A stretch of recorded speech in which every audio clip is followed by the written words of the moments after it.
This is part two of this discussion, expanding a little bit further here, folks. Stay tuned and listen to this part. They're engaged with what I'll just call it political theater.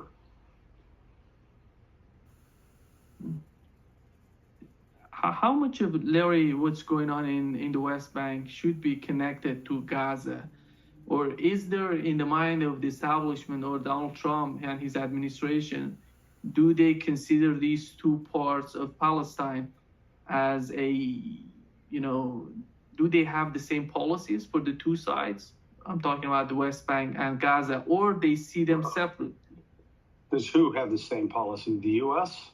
Like the United States, when they see the West Bank, they see differently from Gaza, or they have the same policies? I think they treat it a little differently. They see at least the West Bank with the Palestinian Authority and Palestinian police there. But again, the United States is doing nothing to stop the settlers. Even Mike Huckabee condemned the settlers the other day. Oh, big deal. Strong letter of condemnation. That's like Leonardo DiCaprio in Titanic writing a strongly worded letter to the White Star Line. He still drowned. So, the Palestinians are still being killed and displaced. Their homes are being destroyed by these settlers. It's just it's a crime against humanity. These settlers are like vermin, and they need to be reined in. They need to be stopped, if necessary, with force.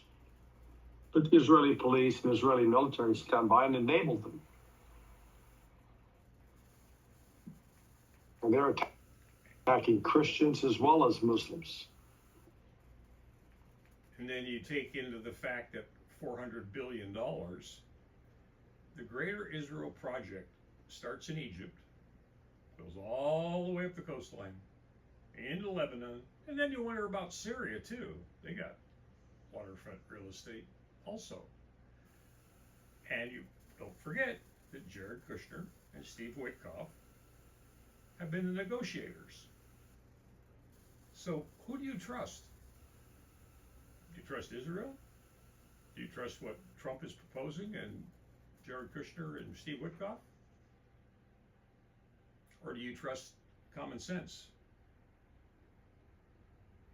So leave me your thoughts and share this, because I'm sure CNN and the other stations are going to spin it a lot differently than you're hearing the facts right here and asking the hard-hitting questions.